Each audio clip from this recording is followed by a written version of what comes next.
Hi, my name is Anna Collard, and I'm an evangelist for KnowBe4 Africa. And here we do get a lot of requests for the metaverse and the security implication in the metaverse.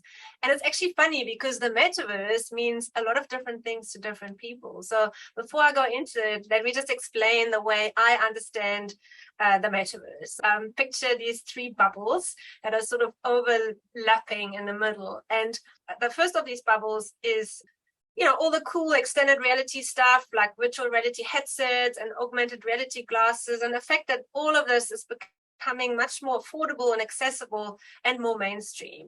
Then the second bubble are all these actual worlds themselves, where we enter and explore, meet other people, where we can play games, where we exercise or go for sort of calming meditative walks in these virtual naturescapes, which by the way I really like. And the third bubble on top of that is that some believe that the blockchain technology or cryptocurrencies are meant to power this more decentralized and autonomous future, sometimes also referred to as Web3, decentralized finance, etc., where we, the people or the content creators rather, own our own assets and not the platform providers. And assets could be pictures, could be videos, could also be virtual properties in these lands. And those three bubbles together make up the magic of the future metaverse. Even though we don't know yet exactly what the underlying infrastructure is going to look like, whether it is blockchain or it isn't, it will be a myriad of different technologies that are coming together as building blocks. And each of these brings with it its own risks.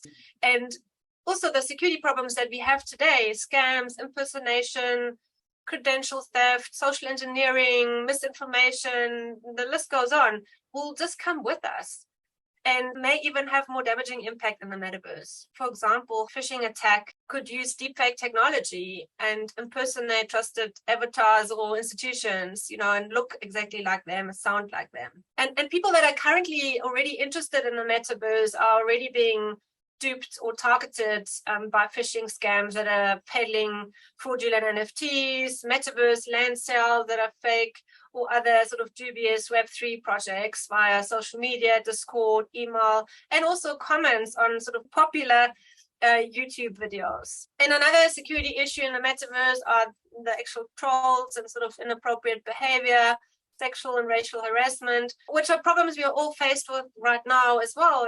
But the immersiveness of a virtual reality can have a much more devastating effect on the psychological well-being of the victim. And particularly if you think about the risks for children, they might be exposed to inappropriate content without us even knowing about it or being aware of it. Currently, most existing VR worlds already offer a number of controls and tools that we can use to combat this, like personal spaces, for example, muting, reporting bad behavior.